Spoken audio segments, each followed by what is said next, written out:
বগা সেতু আমি চাই এই এলাকার মানুষের জন্য। দায়িত্ব সরকারের আছে সত্য, কিন্তু এই দায়িত্বটা আরো বেগ পেয়েছে আবিরা যখন ৭১ টিভিতে একটা সাক্ষাৎকারে বলছে, এই তার ভাষায়, আমি জানি না, তার ভাষা হচ্ছে বগা সেতু আমি চাই এই এলাকার মানুষের জন্য, এইভাবে সে বলেছে।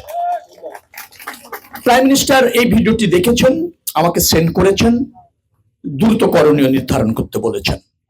সেটি বলছি আমি আরো ২০ দিন আগের কথা।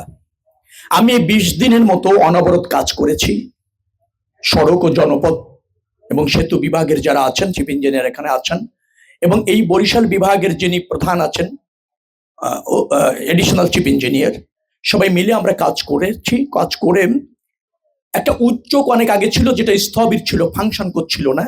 চায়না বাংলাদেশ একটা ফ্রেন্ডশিপ সেতু এখানে প্রতিষ্ঠা করবার জন্য যা যা করণীয় সেই যোগাযোগটা আমরা বেগবান করি, এবং এই ১৫-২০ দিনের মধ্যে একটা জায়গায় আমরা আসতে সক্ষম হয়েছি যে এই সেতুটি বাস্তবায়ন করবার ক্ষেত্রে এখন শুধুমাত্র ডিটেল ডিজাইন অর্থাৎ বিস্তৃত নকশা চূড়ান্ত পর্যায়ে চায়না করে ফেলেছে।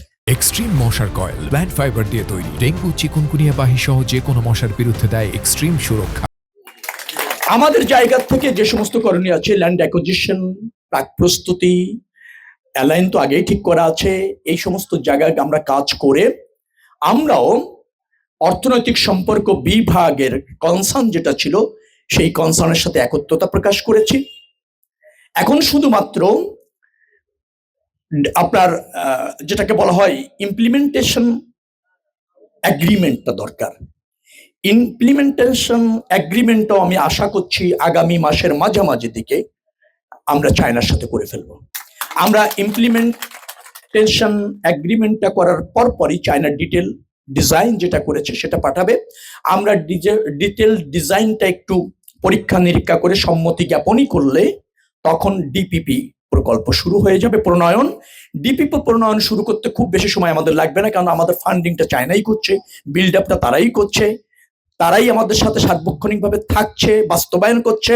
আমরা সুপারভিশন করব, অ্যাসিস্ট্যান্স গুলি প্রোভাইড করব। জাস্ট তার মানে আমি ধারণা করছি বড় ব্যত্যয় না হলে এবছরের শেষ অথবা আগামী বছরের প্রথম দিকে আমরা এই সেতুর কাজ শুরু করে দিতে পারবো।